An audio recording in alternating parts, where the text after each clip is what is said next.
सब set clear है सब कुछ? Any kind of doubts? कोई ऐसी चीज़ जो याद ही नहीं है क्या पढ़ाया था, ऐसा भी चलेगा? ये दोबारा बता दो, ऐसा भी चलेगा? उस टाइम पर ध्यान नहीं था, वो भी चलेगा? कुछ भी, anything. I need your chapter clear. देखो ये फर्स्ट चैप्टर है, ये बेस है, करेक्ट?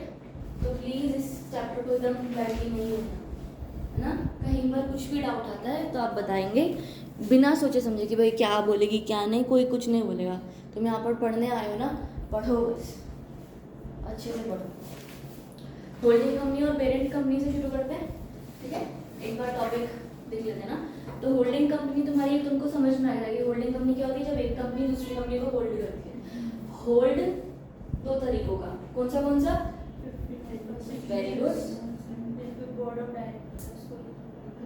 हाँ, कंट्रोल दो टाइप का। वो जो तुम बोल रहे हो ना 51 और 75, दैट इज डिसीजन मेकिंग, ठीक है? तो आपका दो तरीकों का कंट्रोल है, या तो कंपोजिशन का या तो आपके 51% वोटिंग राइट्स का, ठीक है? सिर्फ वोटिंग राइट्स का एक तरीके से अगर हम बोल रहे हैं तो अगर किसी एक कंपनी का किसी दूसरी कंपनी पर 51% या तो composition of board of directors का कंट्रोल है तो वो उसकी होल्डिंग और दूसरी सब्सिडरी कहलाती है, ठीक है? तो यहाँ तक हमें पता है। अब ये एग्जैक्टली वही चीज़ है कि आपकी होल्डिंग कंपनी को ही आपकी पेरेंट कंपनी बोला जाता है। आप ऐसे सब्सिडरी कंपनी अपने मम्मी पापा को पूछ के कुछ नहीं करेंगे, तो वही सब पेरेंट कंपनी जो बोलेगा वही आपको करना पड़ेगा। क्यों? क्योंकि जब भी आप कल को जाकर अगर वोटिंग करने लगे तो हमें पता है कि 51% वोटिंग तो इसी के पास ही है, तो इवेंचुअली वही होगा जो होल्डिंग कंपनी चाहती है, राइट? तो majorly it happens that the company which has the highest voting power will be able to take decisions for you, ठीक? तो उनका ये हो गया। अब उन्होंने ये जो तुम्हारी फोटो से बनी हुई है उसके नीचे वाली लाइन देख लो। Holding company is a company organised with the intention of acquiring equity ownership in other companies. Holding companies are popular in India mainly in two forms. हाँ, ठीक है? अब होल्डिंग कंपनी कई बार अंडरस्टैंड कैसे होता है? देखो, एक कंपनी होगी बहुत अच्छा काम कर रही है, सब सही है, सेट है उनका, ठीक है? और वो अच्छे काम करते करते करते करते किसी और कंपनी को भी अक्वायर कर लेती है, साथ में अपने जोड़ लेती है कि तू भी काम कर, कंट्रोल कर रहा है, एक्सेट्रा, ठीक है? पर ना एक और तरीका भी होता है। क्या होता है पता है?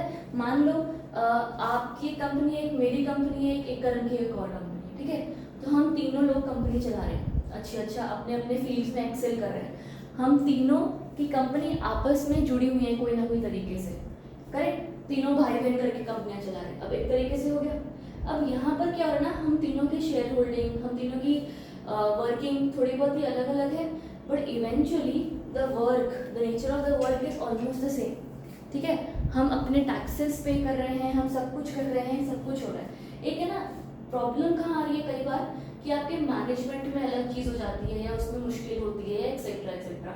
या अगर आपको मान लो कुछ एक्सपेंसेस करने हैं तो उसके लिए आपको कैश फ्लो की प्रॉब्लम हो जाती है, या तो अगर आप कोई एसेट खरीदते हैं तो बहुत ज़्यादा टैक्सेस आ जाते हैं। तो ये सारी प्रॉब्लम्स हैं, ठीक है? तो कई बार अंडरस्टैंडिंग बहुत मस्त चीज़ है, प्रैक्टिकली बहुत अच्छी चीज़ होती है। ये कंपनीज मिल के एक न्यू कंपनी बनाती है और उस कंपनी को अपना 51% दे देती है, ठीक है? तो एग्जिस्टिंग कंपनीज अपनी एक होल्डिंग भी फॉर्म कर सकती है। आया बात समझ? एक बनी हुई कंपनी नीचे अक्वायर करेगी, ठीक है? That is a true form, yes होता है ऐसा। बट कई बार रिवर्स भी होता है कि एग्जिस्टिंग कंपनीज एक कंपनी बनाती हैं जो उसकी होल्डिंग कंपनी होगी, उसको अपना 51% शेयर दे देगी कि भाई तू होल्ड कर, उसके बदले पैसे ले लेगी, राइट? और वो पैसे बिजनेस में लगा देगी। अब ये कंपनी के पास सारी होल्डिंग हो गई, राइट? इसके पास अब जो भी होगा पैसा वैसा कुछ नहीं आ रहा है, कुछ एक्स्ट्रा है, this company will be having that thing, correct? अब एक चीज़ समझ के देखो, पता है एक बहुत बढ़िया चीज़ क्या होती है? मान लो कि मुझे एज अ कंपनी मुझे कोई ना रेंट पे जगह लेनी है, या मुझे कोई बिल्डिंग ओन करनी है, खरीदनी है, रेंट पे भी नहीं, मुझे खरीदनी है, ठीक है? तो ना अभी मैं अगर इतना सारा पैसा फंड एक्सपेंड करूँगी तो मेरे पास लिक्विडिटी कम हो जाएगी, प्रॉब्लम आ जाएगी। तो कई बार मैं मेरी होल्डिंग कंपनी को बोलती हूँ तो ऐसा करना, तुम्हारे पास तो पैसा है और तुम्हारे पास हमें होल्ड करने के अलावा तो कोई काम नहीं है, तुम ऐसा करो तुम खरीद लो।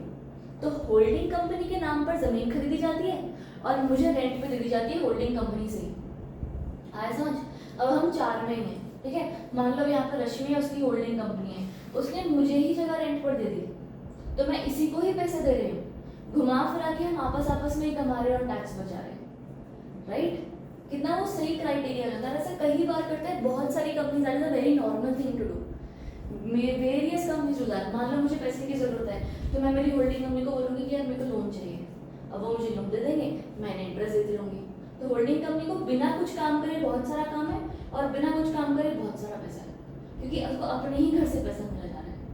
कल को उसको कुछ और ज़मीन खरीदनी है, उसने एक और ज़मीन खरीदी, सारी लैंड्स यूजुअली सारी बिल्डिंग्स सब कुछ आपका एक होल्डिंग कंपनी के नाम पे है, उसमें सबको रेंट पे दे रखा है, सबको इस तरीके से मैनेज कर रखा है। तो ये बहुत ही प्रैक्टिकल और बहुत ही अच्छा तरीका होता है बिजनेस चलाने का, ठीक है।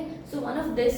उसके अलावा अभी उन्होंने क्या बोला कि कॉर्पोरेट, देखो यहाँ पर corporate groups running multiple and varied businesses, ठीक है। तो ये कई बार ऐसा होता है कि दो तरीकों से, यानी कि एक कॉर्पोरेट ग्रुप होगा, ठीक है, उसके बहुत सारे ऊपर होल्डिंग कंपनीज होंगी। अब अंडरस्टैंड हो कैसे, तुम ना ऐसे देखोगे कि जैसे अब रिलायंस ग्रुप है, जैसे तुमको ऐसा पता है कि भाई रिलायंस तो कितना सही है, कितनी बड़ी कंपनी है, एक्सेट्रा एक्सेट्रा सब कुछ है, ठीक है। तो वहाँ पर ऊपर एक कॉर्पोरेशन है, या तो तुम सुन लोगे टाटा, टाटा क्या नाम होता है तुमने देखा है, टाटा की जैसे बहुत सारी कंपनीज हैं, you have heard about Tata motor, Tata steel, ऐसे ऐसे अलग अलग तुमने सुने हुए, ठीक है। टाटा की एक और कंपनी टाटा सन्स, इसके बारे में तुमने नहीं सुना। तो टाटा स्टील स्टील बनाता है, टाटा मोटर मोटर बनाता है, टाटा सन्स क्या बनाते हैं, सन्स, ऐसा तो नहीं होगा ना। तो Tata and sons is the holding company of all of them, ठीक है। तो ऐसे बहुत सारे क्राइटेरिया हैं। यहाँ पर यही हो गया कि एक कॉरपोरेशन बनाई गई, जिस कॉरपोरेशन का काम ही यही है कि अपने वेरिड बिजनेसेस को होल्ड करना। फिर वो सारी सब्सिडरी नहीं, सारी नहीं, उनका नेचर अलग अलग होता है।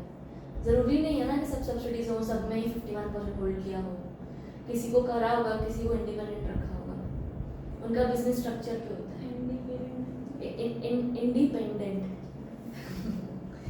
ठीक, क्लैरिटी है ना। तब यहाँ पर एक तरीके से वो हो गया। या तो देखो उन्होंने लिखा है private equity funds looking to create platforms to consolidate multiple assets with specific sector और verticals in which they are not the companies of required size and scale. अभी इक्विटी फंड्स और ये सब तुम्हें इतना डेप्थ में बिल्कुल नहीं पूछेंगे, मेरे से लिखवा लो, नहीं आएगा पेपर में इक्विटी फंड क्या होता है।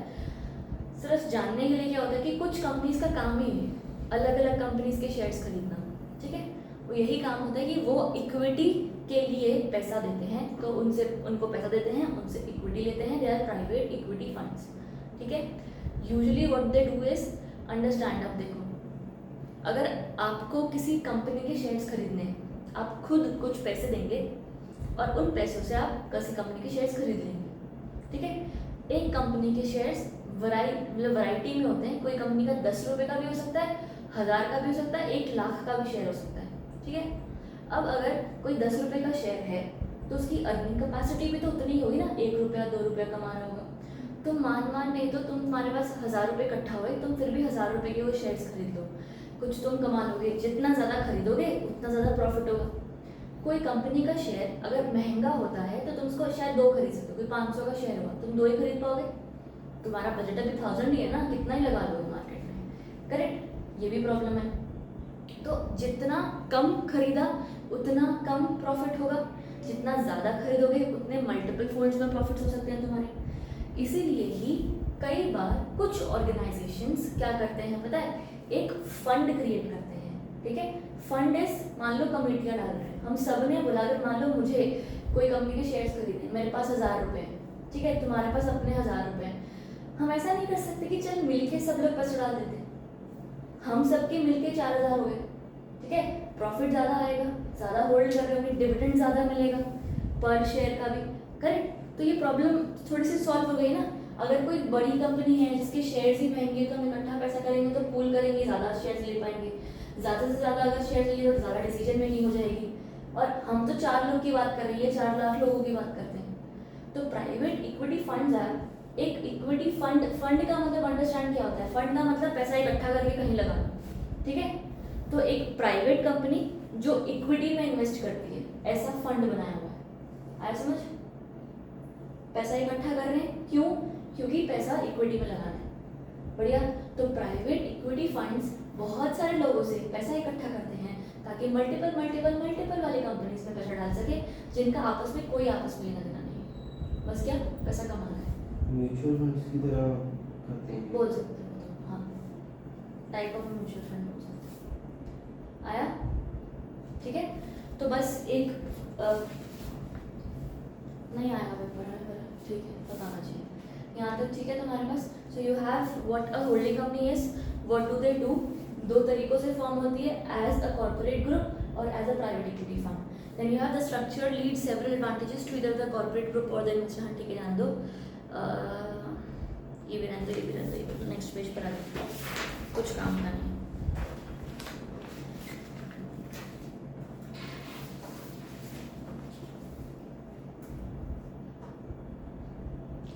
अब देखो यहाँ पर लिखा है इट कैन असिस्ट, सेकेंडली लिखा है ना, तो इसका फर्स्टली क्या था,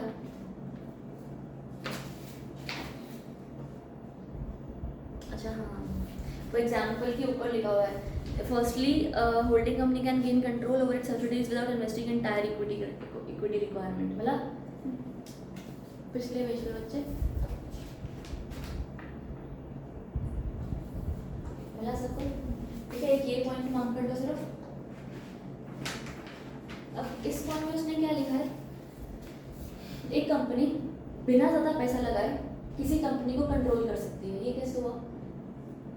जैसे अभी क्या था, थोड़ा अमाउंट करके वो कर दिया। पर हम यहाँ पर एक ही कंपनी के बारे में बात कर रहे हैं कि एक कंपनी दूसरी किसी एक कंपनी में ज़्यादा वाला कंट्रोल ले सकती है, ज़्यादा पैसा बिना डाले। एकदम रहना ना लल्लू सा लिखा है इसके अंदर। मतलब क्या हुआ कि अगर आपको किसी कंपनी को होल्ड करना है तो आपको क्या उसमें 100% पैसा लगाने की जरूरत है? कितना मिनिमम लगाओगे? 51। बस यही बोल रहे थे लोग, जबरदस्ती का कंफ्यूज किया क्या कि आपको पूरा पैसा लगाने की जरूरत भी नहीं है, आप थोड़ा सा पैसा लगाओगे ना, without investing the entire equity requirement. जितनी इनकी इक्विटी रिक्वायरमेंट है वो सब मत डालो, जितना तुम्हें कंट्रोल करने के लिए जरूरत है सिर्फ उतना डालो, तुम कंट्रोल कर सकते हो। आया? Secondly, it can assist in raising capital based on the consolidated financial strength of its subsidiaries, which otherwise would be difficult for each individual subsidiary company. ठीक है, साथ ही साथ helps in raising capital। मतलब क्या हुआ, एक सब्सिडरी कंपनी जो लोगों से जाके पैसा मांगेगी, उससे बदले वो क्या करेगी, होल्डिंग कंपनी से पैसा मांग लेगी, तो उसके लिए कैपिटल रेज करना बहुत ही आसान हो गया, राइट? जैसे कि अगर एक होल्डिंग कंपनी है, सब्सिडरी कंपनी है, if I want money I will go to various people, private है जो भी है उस हिसाब से पैसा लेने के लिए। बट अगर मेरे पास एक होल्डिंग कंपनी है तो मुझे 51% तक के इक्विटी का कैपिटल तो एक ही इंसान से मिल गया ना। तो raising of money is easier if you have a holding company. Subsidiary holding से कैसे मांग सकती है, उसका कंट्रोल होल्डिंग के पास है। हाँ, तो होल्डिंग को बोलेंगे ना कि मेरी इक्विटी ले ले, पैसा दे दे प्लीज, बेच रहे ना हम तो हमारी इक्विटी। जो बंदा इक्विटी ले रहा है ना, जो बंदा, मैं देख हमेशा एक चीज़ हमेशा याद रखना लाइफ में भी, जो बंदा पैसे दे रहा है ना वो बड़ नखरे करेगा। तो होल्डिंग कंपनी तो पैसे दे रही है ना, उसको नहीं खरीदने, मेरे पास पैसे पड़े ना, why can't I make a very good use of the money, मैं तुम्हें पैसे क्यों दूँ, तुम्हारी इक्विटी क्यों खरीदूँ, राइट? तो उस तरीके से हो जाता है। सो सब्सिडरीज के लिए होल्डिंग कंपनी से पैसा अगर आ गया तो आपके पास कम से कम 51% अप्रोप्रिएट कैपिटल आपके पास इकट्ठा हो गया। कंट्रोल आपका चला गया वो चलो अलग बात है, but easier to raise funds हो जाता है। कल को और पैसे चाहिए, लोन्स चाहिए या एक्स्ट्रा एक आधी इक्विटी देनी है तो कंट्रोल तो चला गया, 2% और ले लें, हमारा क्या जाएगा। तो एक तरीके से काम तो वही है आपका। तो ना हर चीज़ आपको होल्डिंग से काम आ जाती है। दूसरे तरीके से देखो, अगर मुझे लोन लेना है, ठीक है, तो मैं ना अपने होल्डिंग को बोल सकती हूँ कि देख अगर मैंने लोन लिया बाहर से, मेरा खर्चा होगा, हम लॉस में जा सकते हैं, एक्सपेंसेस ज़्यादा होंगे, और तू तो मेरी होल्डिंग है, अगर मेरा लॉस हुआ तो तेरा भी होगा, तू भी मेरे को लोन दे दे। तो कई बार आप होल्डिंग कंपनी से कम रेट ऑफ इंटरेस्ट पर और ऐसे तरीक़ों से भी लोन लेते हो। सो इट्स इसलिए एक तरीके से इनका बिजनेस और प्रैक्टिकल जब जाओगे ना सच में फील्ड पे काम करने, आपको बहुत मज़ा आएगा। ऐसा भी होता है लगता है ये क्या हो रहा है, सब पागल हो, ऐसे एकदम घूमता है दिमाग, बट इट्स वेरी नाइस। एक बार वही एक्सपीरियंस करने की बात है, बट ठीक है, अंडरस्टैंड द पॉइंट। हल्का फुल्का तुम्हें प्रैक्टिकल सिनेरियो समझ में आ रहे हैं। So it can assist in raising capital based on the consolidated financial strength of its subsidiaries which otherwise would be difficult for each individual subsidiary। तो इन्होंने दो तरीके से हेल्प होता है। एक चीज़ यार ये ना बहुत खतरनाक लाइन लिखी हुई है, पर इसका लाइन का इस खाली लाइन पे मैं तुम्हें 2 घंटा पका सकती हूँ, पर एनीवे देखो, अगर सब्सिडरी कंपनी को पैसा निकालना है, ठीक है, तो वो कहाँ कहाँ से लेगी? सीधा होल्डिंग से ले सकती है। बढ़िया। अगर एक कंपनी होल्डिंग और सब्सिडरी है तो उन दोनों के एक फाइनेंशियल स्टेटमेंट्स बनते होंगे इन दोनों के मिला के। अरे यार, फाइनेंशियल स्टेटमेंट्स बनते होंगे। ये जो फाइनेंशियल स्टेटमेंट्स हैं कि अगर मिला के बन रहे हैं तो प्रॉफिट ज़्यादा, कैपिटल ज़्यादा, एसेट ज़्यादा, सब कुछ दिखेगा। अगर मुझे कल को कहीं से लोन लेना है और मेरा कैपिटल और एसेट और सब कुछ अच्छा है तो मुझे लोन भी आसानी से मिल जाएगा, है ना। जबकि अगर तुम मेरी कल्ले की बात करेगी और मुझे कल्ले को कहीं से लोन लेना है तो मेरे पास कम है, रिस्क ज़्यादा है कि मैं लौटाऊंगी या नहीं लौटाऊंगी, तो परसेंटेज ज़्यादा, जब लोन लेने का इंटरेस्ट ज़्यादा हो जाएगा, या तो आपको लोन मिलना भी मुश्किल हो जाएगा। तो क्योंकि आपके पास एक होल्डिंग कंपनी है और आपके पास एक सब्सिडरी कंपनी है, जिसकी वजह से आपका एक कंसोलिडेटेड फाइनेंशियल स्टेटमेंट बनता है, उसकी वजह से भी आपको लोन लेने में आसानी होती है या आपको लोगों से पैसा रेज करने में आसानी होती है। आया समझ? ठीक है, तो इसको दोबारा लाइन को पढ़ो एक बार। It can assist in raising capital based on the consolidated financial strength of its subsidiaries, which otherwise would be difficult for each individual subsidiary company. आया कुछ सेंस बनी? ठीक है। So now next is ऐसा करो, थर्ड लाइन पर आ जाओ सीधा। Another key advantage मिल गया? Another key advantage of a holding company structure is that while it allows investment in multiple businesses under one parent company, ठीक है, आया कुछ समझ? It also ring-fences each business from the risk of the other by preventing the business performance of one business from affecting the performance। ठीक है, अब इसका मतलब क्या हुआ कि एक होल्डिंग कंपनी का एक और फायदा क्या है कि क्योंकि उसने अलग अलग स्ट्रक्चर्स में इन्वेस्ट कर रखा है, राइट, आपके पास एक अवेलेबिलिटी होती है कि you can invest in multiple businesses under one company, correct, right. फिर भी हर कंपनी का अपना अपना बिजनेस तो सेग्रीगेट है ना, एक कंपनी में सारा काम तो नहीं हो रहा, फिर भी आप सारा काम कर रहे हो। तो होल्डिंग वाले स्ट्रक्चर होने का फायदा ये है कि आपको सब जगह के एडवांटेजेस का फायदा हो सकता है, पर साथ ही साथ सब बिजनेस में फेंसिंग हुई पड़ी है, यानी कि सारे बिजनेस आपस में अलग अलग हैं। आया समझ? ओवरऑल क्या मतलब है? ओवरऑल मतलब है कि काम आप सारा करोगे पर सारा काम मिक्स नहीं होगा, ऐसा दाल और चावल अलग अलग लगेंगे, खिचड़ी नहीं बनी। ठीक, अब ये वाली चीज़ें तुम्हें पेपर में याद रहेंगी, ऑनेस्टली बताना, नहीं रहेगी ना तो ये फालतू में क्या नहीं है, खाली बटोर लो, बटोर सकते हो तो, नहीं तो कोई बात नहीं। ठीक, रिंग फैंसी याद रहेगा किसी को पेपर में।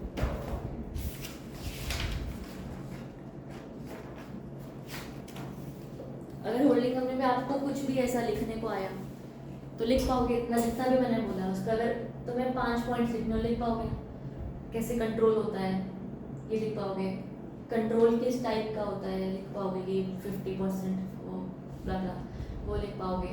फिर उससे हेल्प क्या होता है, ये कंसोलिडेटेड वाला पॉइंट समझा सकते हो। एडवांटेज है ये कि सबकी फाइनेंशियल स्टेटमेंट एक बन जाती है, जिसकी वजह से easy to gain capital, easy to raise capital, ऐसा बोल सकते हो।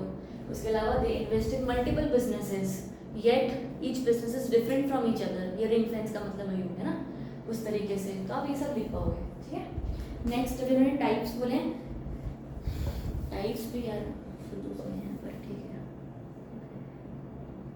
चलो, प्योर होल्डिंग मतलब क्या हुआ कि एक कंपनी बनाएगी दूसरी कंपनी को होल्ड करने के लिए थी, जो टाटा सन्स से मैंने बोला, या मैंने आपको जो एग्जांपल्स दिए। ठीक है, इसको रीड करो। देखो, holding company is describing as a pure if it was formed for sole purpose of owing stock in other company. एक ही काम था उसका, क्या, बस जाके शेयर्स खरीदने का दूसरी कंपनी का, और कोई काम। दूसरा हमारा मिक्स्ड होल्डिंग, ऐसे जाना चाहिए ना। Mixed holding, company not only controls another firm but also engages in its own operations, खुद भी काम करते हैं, ऐसा नहीं है कि खाली शेयर्स होल्ड करके बैठ गए। फिर दूसरा, अच्छा इसको ना मिक्स्ड होल्डिंग को होल्डिंग ऑपरेटिंग कंपनी भी कहते हैं। ये पुरानी जो क्वेश्चन है ना उसमें पूछते थे लोग ये वाला टॉपिक, अब कम पूछते हैं, पर ऐसे पूछा था होल्डिंग ऑपरेटिंग क्या होता है, आता हुआ बंदा कंफ्यूज हो जाता है फिर।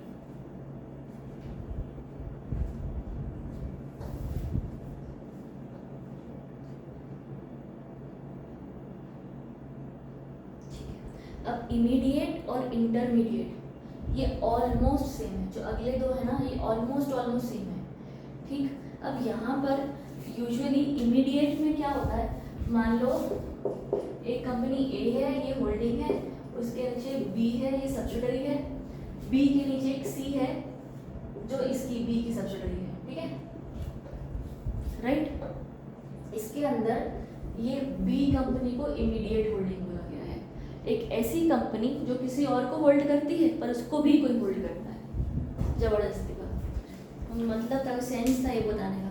तो immediate holding company is one that retains voting और stock control of another company in spite of the fact that the company itself is already controlled by another entity, ठीक है। अब दूसरा इंटरमीडिएट होल्डिंग, इंटरमीडिएट होल्डिंग में क्या होता है, देखो सेम लिखा है, is a firm that is both holding company of another entity and subsidiary of a larger corporation. तो घुमा फिरा के तो लिखा वही है, बस आपको ये ध्यान देना है कि यहाँ पर ना एक सिंगल स्ट्रक्चर है A B C, larger corporation में वो ज़्यादा हो जाता है कि एक पूरे कॉर्पोरेशन है, बहुत बड़ी इंडस्ट्री है, उसके आप एक पार्ट हो एक छोटे से और आप एक कंपनी होल्ड करते हो, ठीक है। तो when you are part of a larger corporation तो इंटरमीडिएट, ठीक है। इंटर जब कॉर्पोरेशन है, इमीडिएट जब सीधी लाइन है, प्योर मतलब खुद का काम नहीं करते, मिक्स्ड मतलब खुद का काम करते हैं।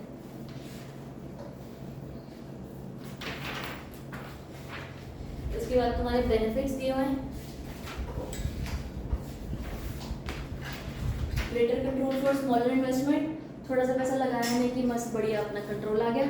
इंडिपेंडेंट एंटिटीज फिर भी सारी आपस में अलग अलग रहेंगी, राइट, समझ लिया हमने। मैनेजमेंट कंटिन्यूटी, इसमें था,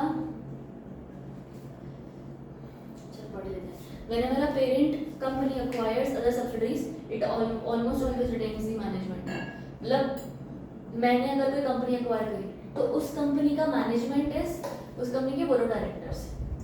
कॉर्पोरेट लैंग्वेज में मैनेजमेंट का मतलब जब ना कि जब अगर आप किसी कंपनी में काम करते हो तो ना ऐसे बोलते हैं कि आज ना मैनेजमेंट ऑफिस आई हुई है, आज मैनेजमेंट बैठी हुई है, तो ये मैनेजमेंट का मतलब कंपनी के promoters, board of directors etcetera, ठीक है। तो जब एक पेरेंट कंपनी किसी कंपनी को होल्ड करती है तो यूजुअली वो मैनेजमेंट सेम ही होता है।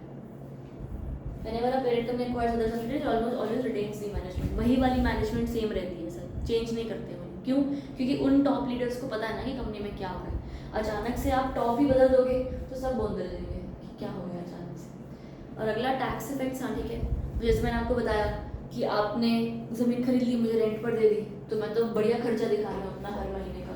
तो एक ही holding companies generally reap tax benefits by filing consolidated tax returns. बताओ कुछ नहीं समझ में आया तो ऐसा है, श्योर हो ना? चलो ठीक है। अगले हमने बोला provisions of companies and the summarised provision दोबारा दे दिया तो यार कितना पढ़ाते हैं तुमको ये लोग। Financial statements of holding company, the consolidated financial statements of holding companies required to disclose prescribed details about subsidiary companies, associate companies and joint ventures. क्या मतलब? कंसोलिडेटेड का मतलब तुम्हें पता है ना, सबकी इकट्ठी बन रही है। तो अगर एक कंसोलिडेटेड फाइनेंशियल स्टेटमेंट बना तो क्या होगा कि एक ही कंपनी के साथ और कौन कौन जुड़ा हुआ है ना उसका डिटेल आ जाता है।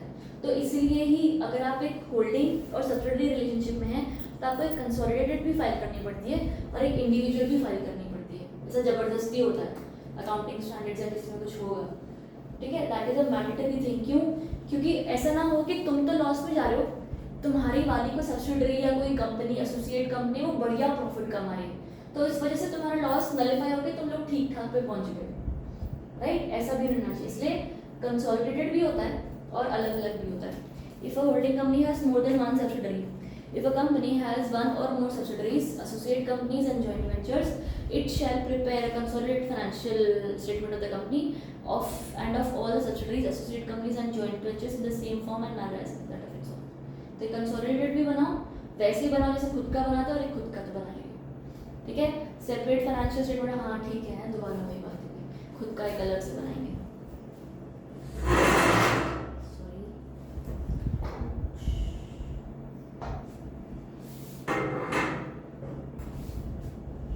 आया कुछ डाउट यहाँ तक?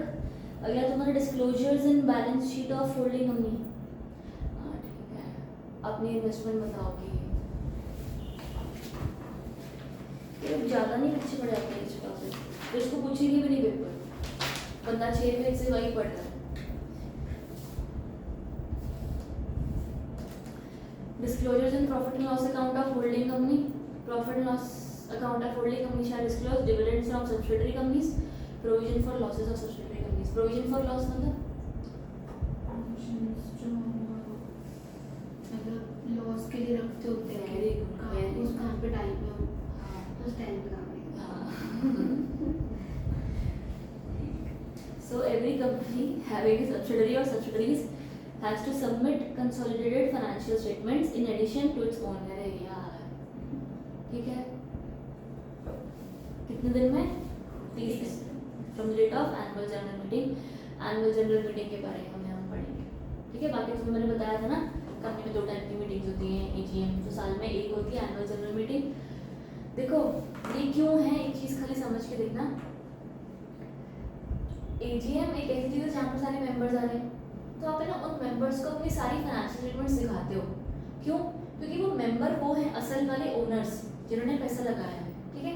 तो अगर आप सारे मेंबर्स हो तो आपका ये हक बनता है ना कि जिस कंपनी में हमने पैसा लगाया है उसका क्या हाल है, प्रॉफिट एंड लॉस अकाउंट कैसा है, कमा रही है नहीं कमा रही कि लॉस में जा रही है, ताकि आप आगे सोचेंगे कि मेरे को शेयर्स रखने हैं, हटाने हैं, क्या करना है क्या नहीं करना है।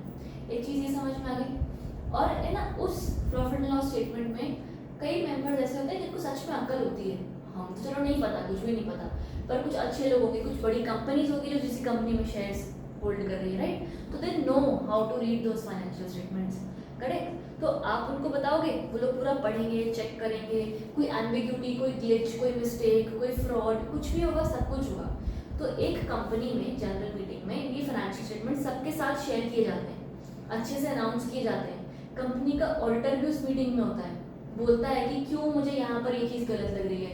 अगर एक कंपनी ने बहुत सारे एक्सपेंसेस लिखे हैं पर उसके असली के बिल ही नहीं है उनके पास, तो ऑडिटर बोलेगा कि देखो यहाँ पर मुझे गड़बड़ लग रही थी, इनके पास बिल तो था नहीं, अब आपकी मर्जी है आपको एक्सेप्ट करना नहीं करना, ऐसा।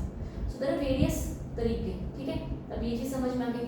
एक बार एजीएम में फाइनेंशियल स्टेटमेंट्स अडॉप्ट हो जाते हैं, और हो जाते हैं तब कोई मुश्किल काम नहीं होता। क्यों? क्योंकि मेजॉरिटी शेयर्स तो उन्हीं के पास होते हैं, कंपनी के बंदों के पास, तो 51% वही हो जाता है, हमारी बात सुनने के लिए कोई होता भी नहीं, ठीक है। तो आप सबके पास ये हो गया, financial statements are adopted in the meeting and then they are published to the public, ठीक है। तो इसीलिए ही उन्होंने बोला एजीएम के 30 दिन के अंदर अंदर सबमिट करो। आया बात समझ? एजीएम से पहले नहीं जाते, एजीएम के बाद जाते हैं, और 30 दिन के अंदर अंदर, क्योंकि अभी अभी करा है, टाइम से आप सबमिट कर दोगे, उसमें डिले भी नहीं करोगे, कल को सब भूल ही जाएंगे क्या चेक किया था क्या नहीं। आया समझ?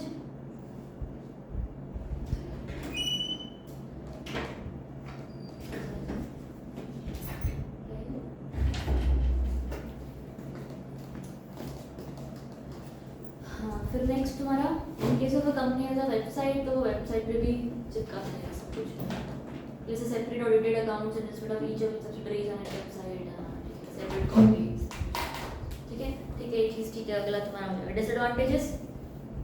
बहुत ज़्यादा ही कैपिटल इकट्ठा हो गया है, ओवर कैपिटलाइजेशन भी हो सकती है। आपके पास आपने जिस भी कंपनीज में पैसे इन्वेस्ट किए हैं, आप over capitalization see since capital of holding company and subsidiaries may be pooled together, जब आप फाइनेंशियल स्टेटमेंट्स कंसोलिडेट करोगे, सबका कैपिटल इकट्ठा ले, भर भर के पैसा है इनके पास, समझ ही नहीं आ रहा क्या हो रहा है, it will result in over capitalization. Shareholders would not get a fair return on their invested capital. Get not get. Exploitation of subsidiaries, सब कुछ तो तुम्हारे हाथ में है, तो तुम्हारी मर्जी है, किसी सब्सिडरी के डायरेक्टर को बोल दिया नाच के दिखा, तो क्या कर सकता है, ठीक है। Subsidiaries might face challenging situations where they are compelled to buy goods from the holding at higher prices, ऐसा भी हो सकता है। आप उनके डिसीजन मेकिंग को कंट्रोल कर रहे हो, कि आपको बोलेंगे यहीं से ही सामान खरीद, अगर नहीं खरीदा तो हम अपना सारी इक्विटी एक्सट्रैक्ट कर लेंगे, फिर क्या करोगे? तो you might be able to entering into such transactions जो तुम्हारे फेवर में ना हो। मैनिपुलेशन हो जाती है। Information about subsidiaries may be used for personal gains, for example information of the financial performance of subsidiary company may misused to indulge in speculative activities. Speculative activities क्या होती है?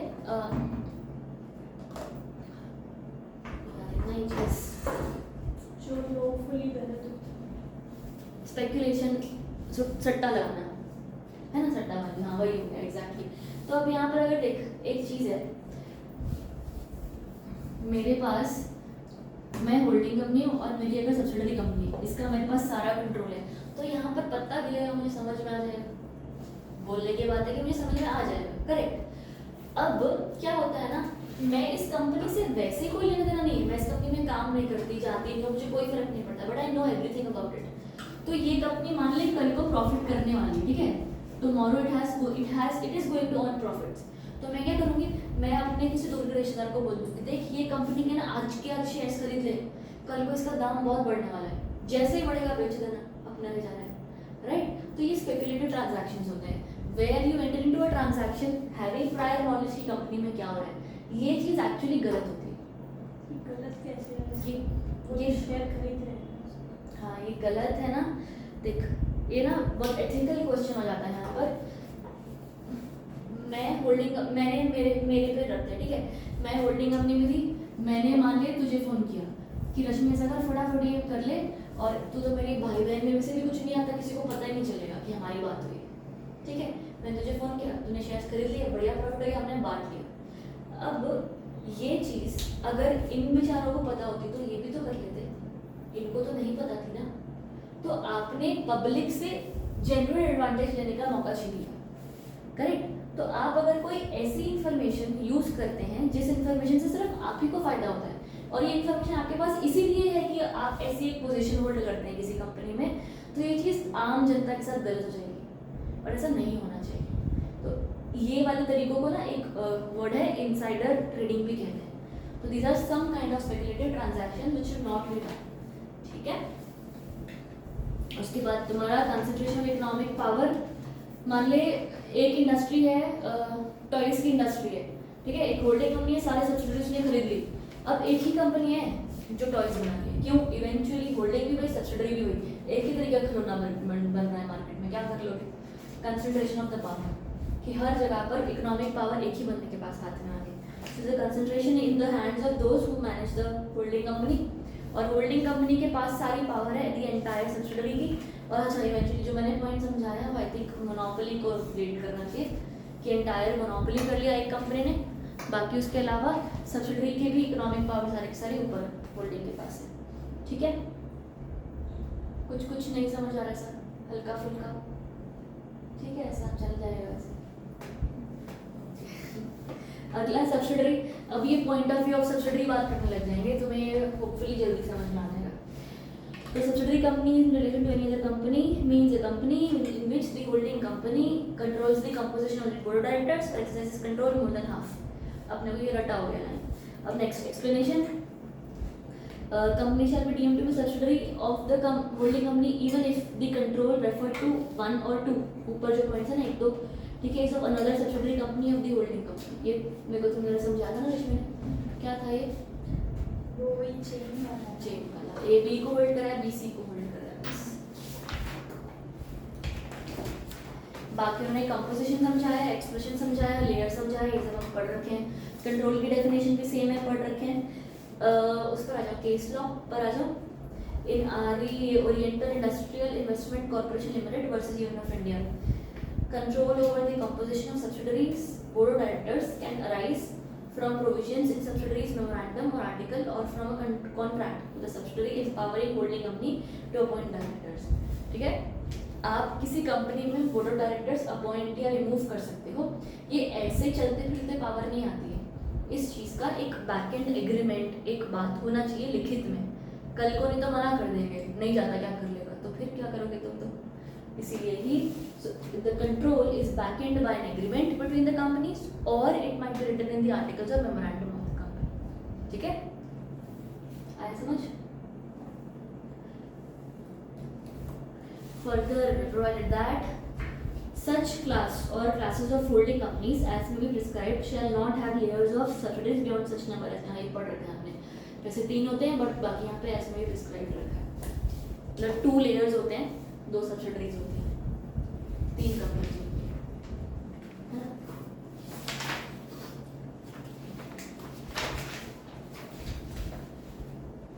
अच्छा हाँ ये रहेगा ना, following following companies are exempt from restriction of number of layers. इन company के बनाई बनाई चलो चाहिए, कोई फर्क नहीं पड़ता। Banking company, NBFC, non banking financial company, ठीक है। इसके फंक्शंस एक बैंकिंग कंपनी जैसे ही होते हैं, पर ये थोड़े से बैंकिंग रेगुलेशंस में नहीं आती है, वो आरबीआई ये वो में नहीं आती है, ठीक है। इनकी फंक्शनिंग थोड़ी सी अलग होती है, रेगुलेशंस अलग होते हैं, पावर्स अलग होते हैं, जैसा। इसके बाद एक इंश्योरेंस कंपनी, गवर्नमेंट कंपनी, लगा लो लाइन, इनको कोई फर्क नहीं पड़ता। तो उनमें बस लेयर्स की रिस्ट्रिक्शंस है। रिलेटेड रिस्ट्रिक्शन नहीं है। नहीं है।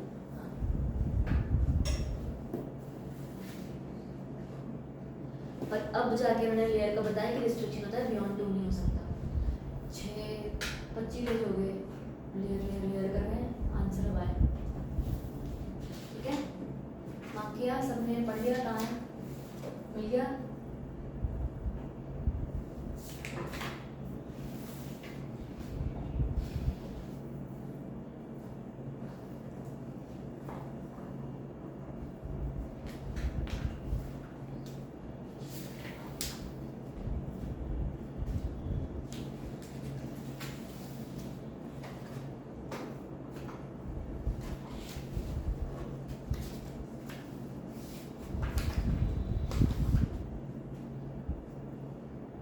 अच्छा, अगर मैं आपको पूछूं कि सब्सिडरी कंपनी के बेनिफिट्स क्या होंगे, तो तुम क्या बोलोगे? फंड्स तो ये हाँ। इजीली हाँ, इसके अलावा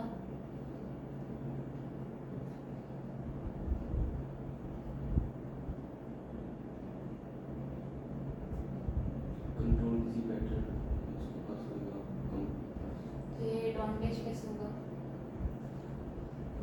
उनको ज़्यादा काम नहीं करना। हाँ हाँ हाँ, सही है, क्योंकि कंट्रोल कोई और कर रहा है, एडमिनिस्ट्रेशन किसी और के हाथ में है। आप करो जो आपको करना है, आप टेक्नोलॉजी में काम करो, जो मर्जी काम करो, very good, it can be a benefit. हाँ, इसके अलावा कुछ आ रहा है दिमाग में? हल्का फुल्का कहीं पर अभी हमने कुछ पढ़ा, उसमें से कुछ बना लो। अलग अलग बिजनेसेस हैं, भले आपको होल्ड कर रहा है कोई बंदा, मिक्स्ड बिजनेसेस हैं, पर आपका कंसोलिडेट बनता है तो आपकी फाइनेंशियल स्टेटमेंट अच्छी हो जाती है, एक बेनिफिट वो हो जाता है आपका। सब लोग आपको होल्ड कर रहे हैं, पर वो फेंस है, फिर भी आपका धंधा अलग अलग चल रहा है, कोई बंदा किसी भी कंपनी में दखल अंदाजी नहीं कर रहा है। होल्डिंग कंपनी की मैनेजमेंट बहुत ऐसा टॉप लेवल दिमाग की होगी, तो आपको अच्छा वो लोग गाइड कर रहे हैं, कर सकते हैं। तो ये वाले पॉइंट्स खुद बना लोगे कुछ, ये वाले मत पढ़ना, बड़े फालतू पॉइंट्स है, दिमाग खराब है, ठीक है। कुछ नहीं, जो तुम्हारे पॉइंट्स है, जो ये पॉइंट्स है, मार्क्स सेम ही मिलेंगे, ये रटने होंगे बस, ठीक है। Make good points of it, यहीं पर ही टेक्स्ट बुक में ही make sure to write them down, ठीक है। उस दिन नहीं आएगा दिमाग में लास्ट डे पर, ठीक है।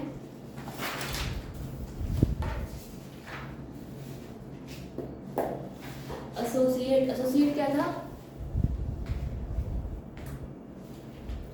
जिसका इन्फ्लुएंस होता है। Significant influence. सिग्निफिकेंट इन्फ्लुएंस का मतलब ही 20% होल्डिंग है। मैंने आपको बताई थी कि होपफुली आपको पता होगी। ए अगर बी में 20% होल्ड करती है, ठीक है, बी बी तो भी किसी का सब्सिडी और होल्डिंग बी किसी का सब्सिडी होल्डिंग नहीं है, पक्की बात। की सब्सिडी है होल्डिंग। क्यों? अगर मैं बी आगे सी को होल्ड कर ले तो एसोसिएट नहीं है, ऐसा नहीं होता। फिर होल्डिंग कंपनी को चलो, होल्डिंग तो रहेगा, एसोसिएट भी रहेगा। जो तुम बोल रहे हो, मुझे लग रहा है तुम स्मॉल कंपनी के बारे में बोल रहे हो। नहीं, ये वो Associate है, है। अगर सब्सिडी और होल्डिंग दोनों मिलके किसी तीसरे को होल्ड करते हैं। एसोसिएट में था एक पॉइंट शायद एसोसिएट में ये पॉइंट था कि अगर कि वो आप कंपनी किसी और को होल्ड करे तो एसोसिएट नहीं रहेगी होल्डिंग कंपनी। नहीं, एसोसिएट में ये पॉइंट था जो तू बोल रहा है अब, कि ए और बी में अगर ऐसा है, ठीक है, तो ए बी का एसोसिएट होगी, ए बी की सब्सिडरी नहीं हो सकती। ये जो बी कंपनी है ना, ठीक है, ये जो वाली बी वाली कंपनी है ना, तो इसमें एसोसिएट कंपनी के डेफिनेशन में लिखा था कि associate company means a company in which other company holds 20% but does not include subsidiary of the company holding सच, ऐसा कुछ था ना। तो जो सब्सिडरी वाला ये पॉइंट हुआ कि बी जो है ना, अगर मान ले यहाँ पर कोई कंपनी 60% होल्ड करती है तो ए होल्डिंग हो गई, राइट, हो गई ना। पर साथ ही साथ अगर 60% होल्ड कर रही तो 20 भी तो कर ही गई है ना, तो फिर बोल दो एसोसिएट भी हो गए। ये नहीं बोल सकते। अगर आप एक बार किसी कंपनी की सब्सिडरी बन गए हो ना, तो आप फिर सब्सिडरी बन गए, फिर आप एसोसिएट नहीं हो। एसोसिएट का परसेंटेज वहीं से वहीं चलता है, 20 से लेकर मान ले 50, क्योंकि 51 पर आप सब्सिडरी बन जाते हैं। आया समझ?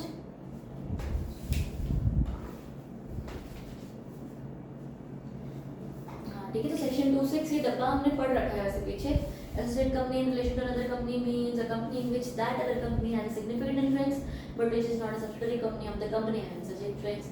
Such significant influence का मतलब holding at least 20% shares और it includes the joint venture। तो मतलब अगर कोई कंपनी आपस में joint venture है, joint venture मतलब ये इसका 20% होल्ड 40 होल्ड कर रही है और ये इसका मान ले 20% होल्ड कर रही है, तो दोनों आपस में एक साथ काम कर रहे हैं ना, इसको joint venture कहते हैं। ठीक है, जब कंपनीज इकट्ठी काम करती हैं, करेक्ट, तो it includes a joint venture. अगर ऐसा कुछ है, जॉइंट वेंचर सिस्टम है, तो दोनों एक दूसरे के फिर एसोसिएट हो जाएंगे।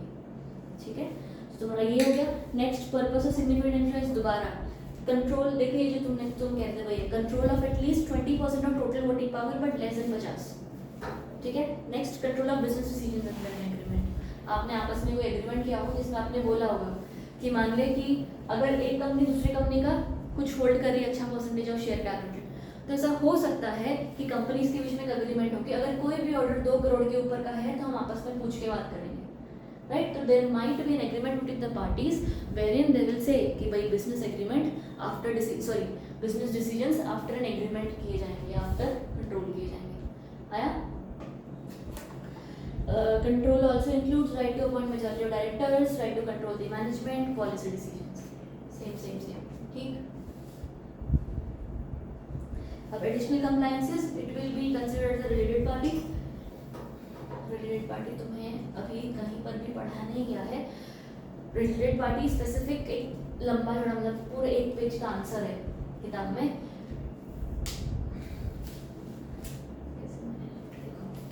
एक एक्स कंपनी है और एक वाई कंपनी है, ठीक है।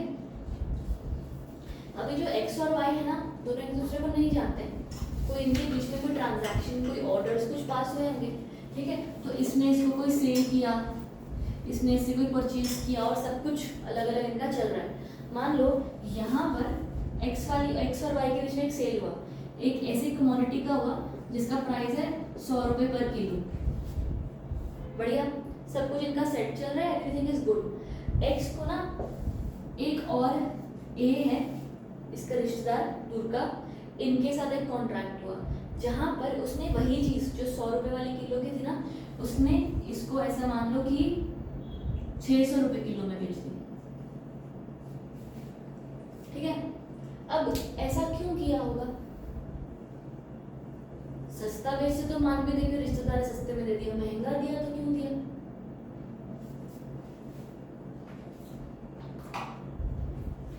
समझ आया कुछ?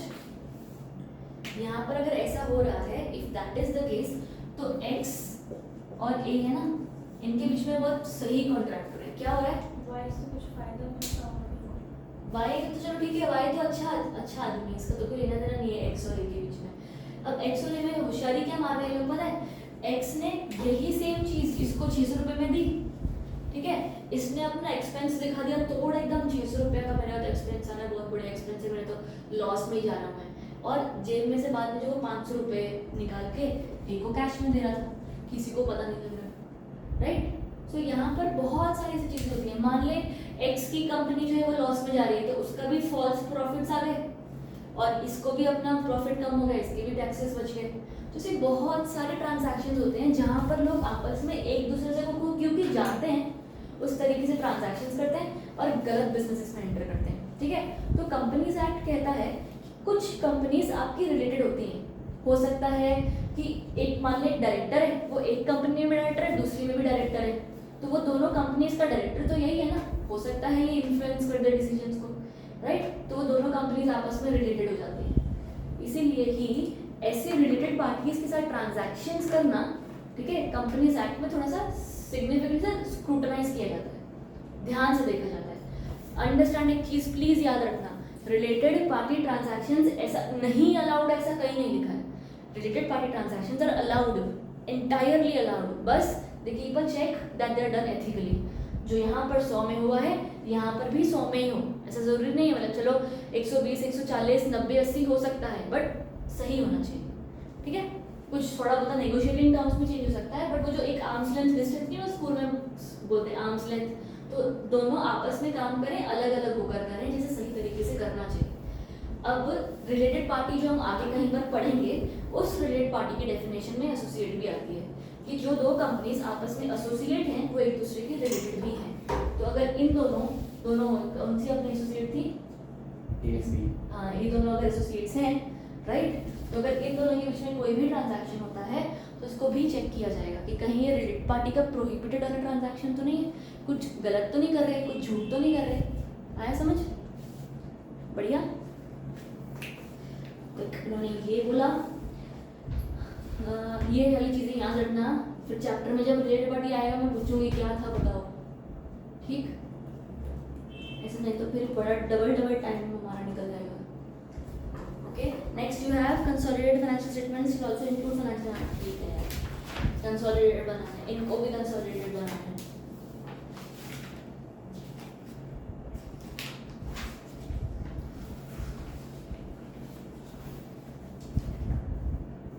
तो मैंने इंडिपेंडेंट डायरेक्टर का कॉन्सेप्ट बताया था थोड़ा बहुत, याद करो, बताया था ना कि भाई कंपनी होती है एक एग्जीक्यूटिव नॉन एग्जीक्यूटिव, ऐसे ऐसे करके मैंने समझाया था।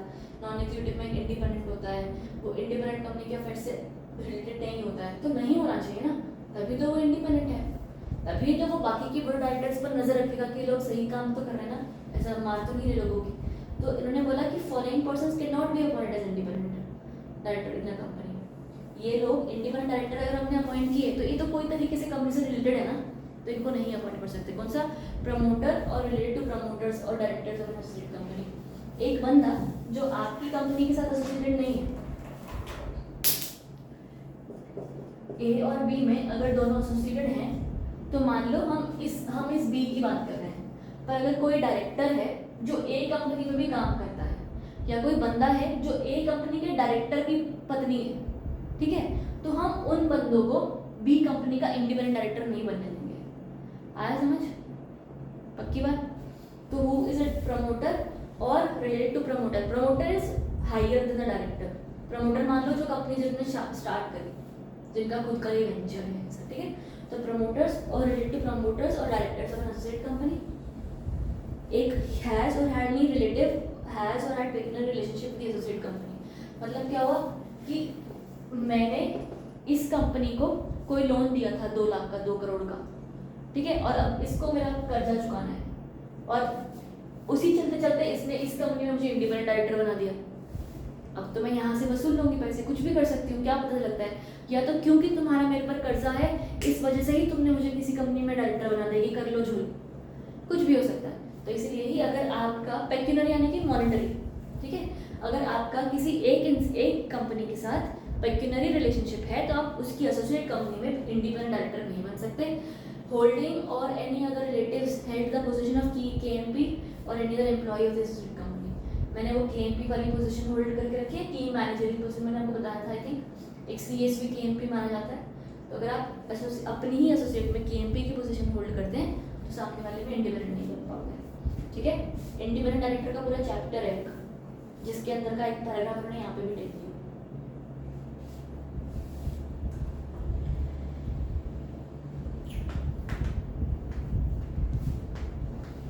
बाकी का छोड़ तो नहीं आएगा, मतलब वो होल्ड करके रखना, कभी और पढ़ेंगे, क्योंकि अभी समझ नहीं आ रहा। डिफरेंस आ जाओ सीधे, एसोसिएट और सब्सिडरी दोनों के एडवांटेजेस एक जैसे ही होंगे, जो उसका एडवांटेज है वो इसका भी एडवांटेज है, ठीक है। ज़्यादा मत दिमाग लगाना, उनको भी नहीं पता लगता इतना, ठीक। नेक्स्ट तुम्हारा difference between associate and subsidiary company के बीच में डिफरेंस क्या होगा?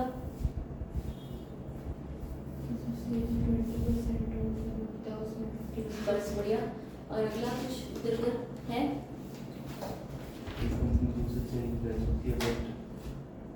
सब्सिडरी में कंट्रोल बोर्ड,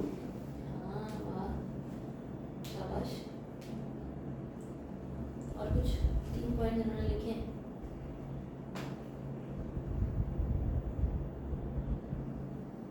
बाकी तो उन्होंने पॉइंट भी फालतू लिखा है। देखो last point, there may be presence of certain number of common promoter director, the parent company controls the management of the subsidiary company. जब आपस में लोग एसोसिएट होते हैं ना, तो कुछ लोग ऐसे हो सकते हैं जो दोनों के दोनों मैनेजमेंट में सेम है। जब सब्सिडियरी होल्डिंग का होता है ना, तो इनका कोई भी बंदा हो मैनेजमेंट में, कंट्रोल तो होल्डिंग ही कर रही है इवेंचुअली। ठीक है, कुछ जो नहीं समझ आया बाकी एसोसिएट का पॉइंट वापस बोलो। एसोसिएट में जैसे हम दोनों अगर एसोसिएट कंपनीज हैं, मेरी कंपनी में अग्रिमा को मैंने डायरेक्टर अपॉइंट किया है, ठीक है, तो ऐसा हो सकता है कि क्योंकि हमारा काम एक साथ है तो मैं तेरी कंपनी में भी उसको एक डायरेक्टर अपॉइंट कर दूँ, right. Having same people as directors और इम्पॉर्टेंट पोजीशन होल्डिंग के लोग, ठीक है, presence of certain numbers of common promoters और डायरेक्टर्स। ठीक, कोई doubt? Next, dominant inactive company, ये मुझे खत्म करना है चैप्टर किसी भी हालत में, आज हो जाएगा, इतना दिक्कत वाली बात नहीं है। एक्चुअली अभी हो जाएगा, बहुत टाइम है हमारे पास। 5:30 कब बजा? मेरे दिमाग में था कि 4:30 बजेंगे।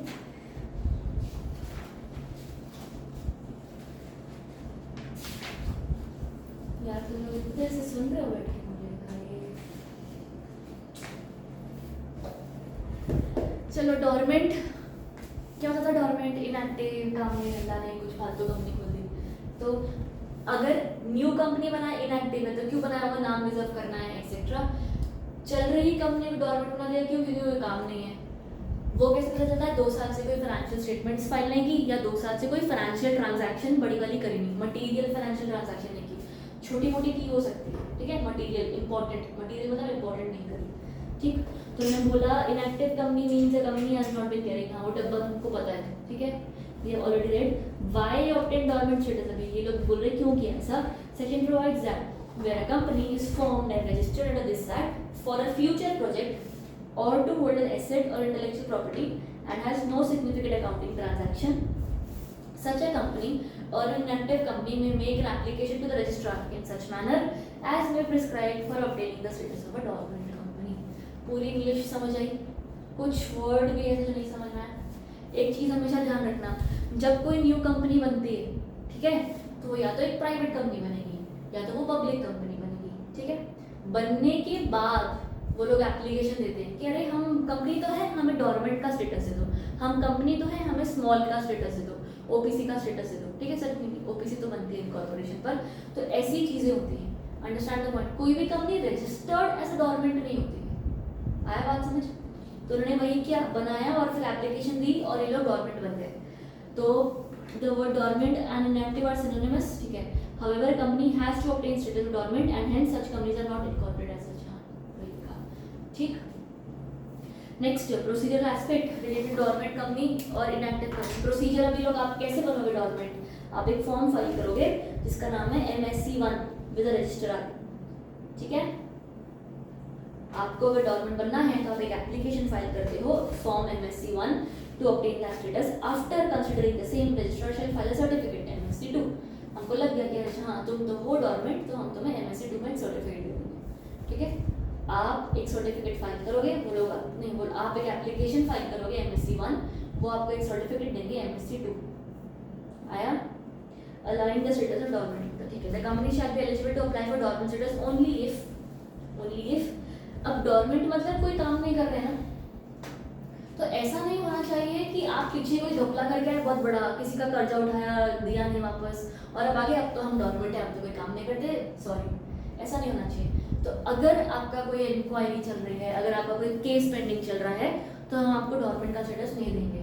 अगर आपने कोई बहुत बड़े कर्जे ले रखे हैं, ठीक है, आप दे रहे हो अच्छे पे, आप नहीं हो, हर इंसान तो झूठा नहीं होता, तो आप दे रहे हो पैसा, तो आप क्या बोलोगे? वो क्रेडिटर से ना कंसेंट लेटर दिया होगे, क्या देख मैं घपला नहीं कर रहा हूँ, बस मेरे को डोरमेंट बनने दे, तू तेरा नो ऑब्जेक्शन सर्टिफिकेट NOC दे दे, मेरे को ये स्टेटस भी मिल जाएगा, मेरी फाइलिंग आसान हो जाएगी, बाकी तेरा पैसा तो मैं लौटा ही रहा हूँ, ठीक है।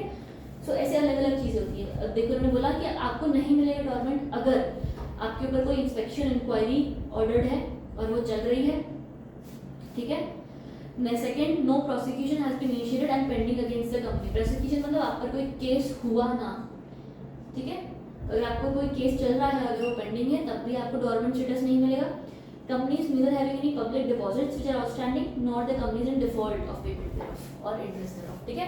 आपके पास कोई डिपॉजिट ऐसा नहीं आया है जिसका पैसा आपने नहीं दिया, या तो पेमेंट या इंटरेस्ट में डिफॉल्ट नहीं किया हो, और जो मैंने आपको लोन वाला बोला था ना, कंसेंट ले लो, वो ये next point, the company is not having any outstanding loan whether secured और अनसेक्योर्ड। पहली बात तो आपका लोन ना अगर है, provided that if there is any outstanding loan, the company may apply under this rule after obtaining concurrence मतलब सामने वाले का कंसेंट, हाँ उसकी सहमति of the lender and enclosing the same in form MSC1, ठीक है।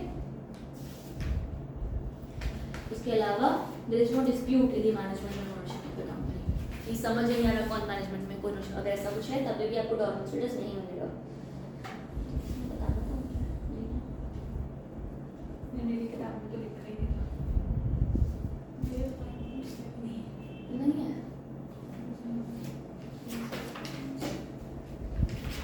अच्छा इसमें हमारे पुराने हैं ना इसके कागज। अभी अगला पॉइंट का लिखा है ना बस एक रूल्स है क्या?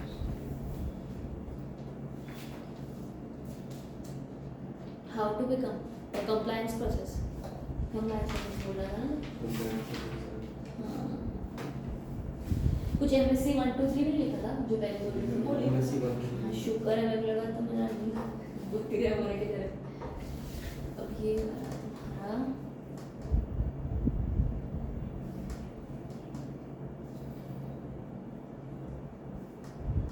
हाँ ठीक है। हाउ टू बिकम डोरमेंट एक तरीके से ये प्रोसेस हो गया, राइट।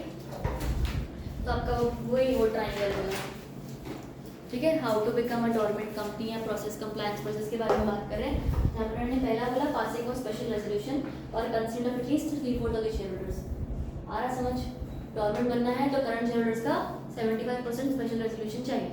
पहला पॉइंट ये, ऑर्डिनरी से काम नहीं चलेगा, मतलब स्पेशल चाहिए। दूसरा हमने MSC 1 देख लिया। Second third point MSC 2 certificate आ जाएगा, वो भी पॉइंट समझ गए।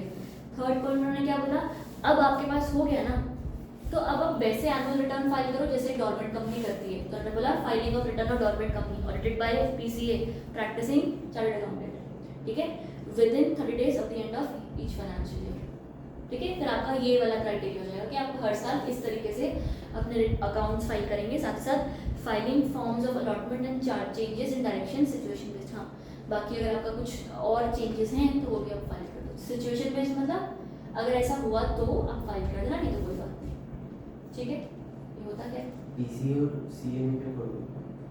अगर एक इंसान किसी कंपनी में अपॉइंटेड है ना, आई थिंक, तो उसको प्रैक्टिसिंग कहते हैं मेरे हिसाब से, जहाँ तक याद है मुझे। अगर एक इंसान इंडिपेंडेंट काम कर रहा था तो वो CA होता है, फिर एक CA इन प्रैक्टिस होता है और एक प्रैक्टिसिंग CA होता है। हमारे में भी होएगा ये चीज़, CS में भी होता है practising CS in practice.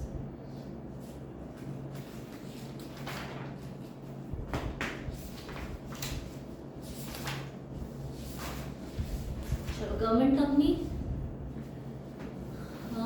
245 Companies Act 2013 contains the definition of government company. According to the said subsection, government company means any company which is not less than 51% government ने होल्ड कर रखा होगा ना, और गवर्नमेंट और सेंट्रल और state centres तुम्हारा ये हो गया पूरा। एंड इंक्लूड्स, फर्स्ट पैराग्राफ की last line, and includes a company which is a subsidiary company of the government company, है ना। तो अगर एक कंपनी किसी गवर्नमेंट की सब्सिडरी है, भले वो स्मॉल हो, प्राइवेट हो, सीधी गवर्नमेंट, ठीक। Next, this is explained for the purpose of this clause. The paid up share capital shall be construed as total voting power, where shares with differential voting rights have been issued.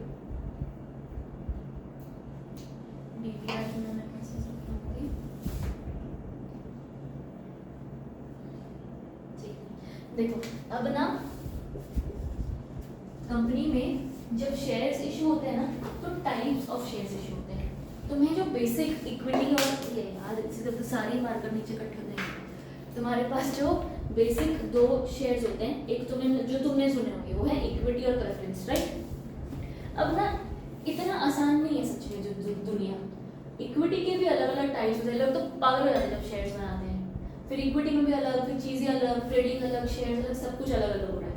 एक चीज़ समझो, अब अगर मैं तुम्हें पूछती हूँ कि तुम्हें किसी कंपनी में अगर शेयर्स खरीदने हैं, ठीक है, तो what will you buy equity share और will you buy preference shares?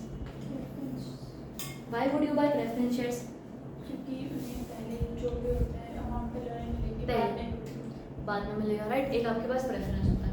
पर अगर मैं ऐसा बोलूँ कि यार प्रेफरेंस को तो उतना ही पैसा मिलता है ना, चेंज नहीं होता ना, ये भी आपको पता होगा कि उसको तो कोई लिमिटेड अमाउंट मिलती है। अगर कंपनी बहुत ज़्यादा तोड़ काम कर रही है, अमेजिंग काम कर रही है, फिर भी आपको उतना ही मिलेगा, राइट। फिर आपको क्या लेना चाहिए? फिर हमको लगेगा कि इक्विटी ले ले, ज़्यादा प्रॉफिट। फिर मैं बोलूँगी कि फिर इक्विटी में तो रिस्क भी है, कल को कंपनी डाउन चली गई तो प्रेफरेंस होगी तो आपको मिल भी जाएगा, इक्विटी में तो आपको गया, पैसा भी गया, राइट। तो you have every type of a thing which is here to be taken care of. आ गया बात समझ? प्रेफरेंस यूजुअली लेना चाहिए क्योंकि चलो हमें लगता है कि सेफ है।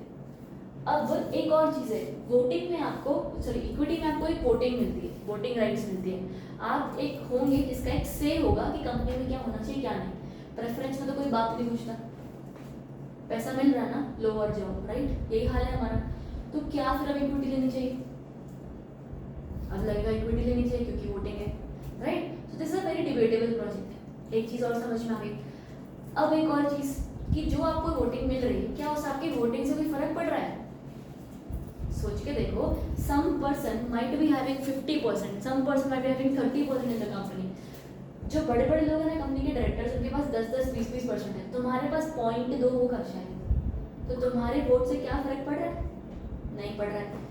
कई बार कुछ कंपनीज जब ये वोटिंग होती है, चलो वोटिंग जब होती है तो कंपनी की कहाँ होती है? एजीएम होता है ना, जहाँ मैंने कहा, तो एजीएम में अगर वोटिंग हो रही है तो ऑनलाइन बहुत रेयर केसेस में होती है, यूजुअली आप जाकर ही वोट करते हो, वहाँ पर आप वो पर्ची, जैसे बैलेट बॉक्स में बताते हैं ना वोटिंग पर्ची, वो होता है, या तो शो ऑफ हैंड्स होता है या तो ऑनलाइन होता है, ठीक है।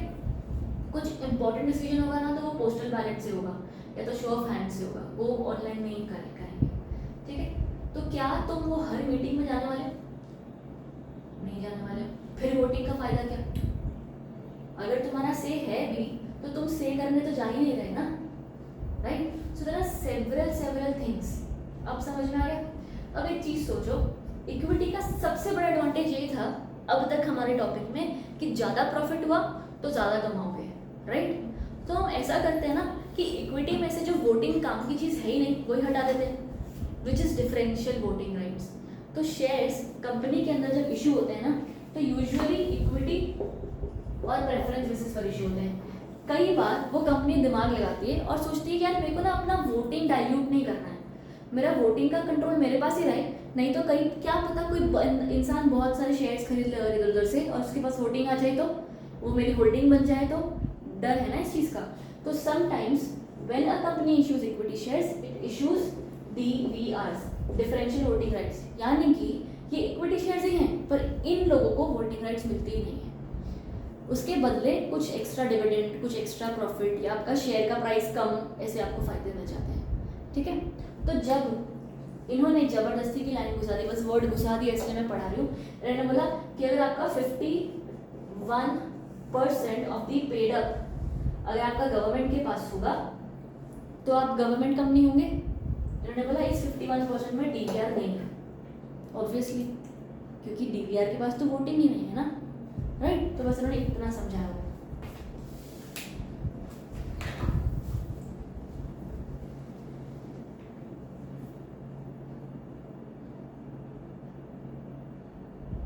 ठीक है, अगला गवर्नमेंट कंपनियां subject to all provisions of the act unless specified otherwise. हाँ चलेगा, बाकी दे एंजॉय मैनी एग्जामिशंस, क्योंकि गवर्नमेंट कंपनी है आखिरकार तो बहुत सारे एग्जामिशंस आते हैं, बस वो एक लाइन मार्क कर लो उस पैराग्राफ की, थर्ड पैराग्राफ मार्क कर लो और फोर्थ पैराग्राफ की सिर्फ फर्स्ट लाइन काफी है। नेक्स्ट तुम्हारा है ministry of corporate affairs MCA notified total और partial exceptions to the government companies, है ना। बहुत सारे एग्जेम्पशंस ऐसे हैं जो गवर्नमेंट कंपनी को दिए गए, लिखा है तुम्हारी किताबों में, लिखा है। उसके बाद तुम्हारा summary of examination is given below लिखा है, और फिर कितने पेज है, 1 2 3 कम से कम 4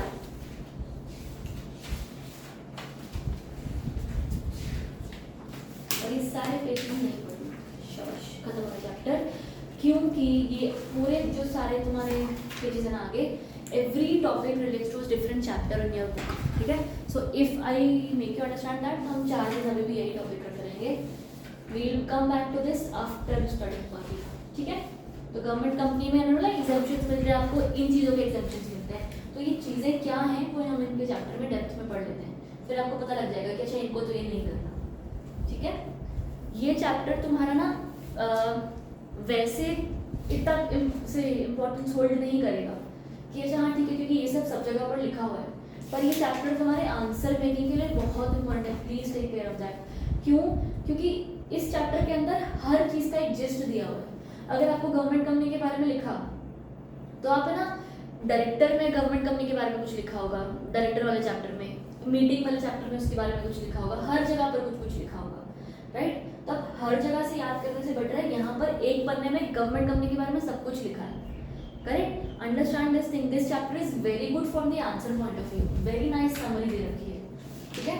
तो उस तरीके से ही इस चैप्टर को लेना, अंडरस्टैंड द पॉइंट। इस चैप्टर पर यूजुअली आप बाद में आना, जब रिविजन करते हैं तो इस चैप्टर को लास्ट में पढ़ते हैं, शुरू में हम फर्स्ट पढ़ते हैं, ठीक है।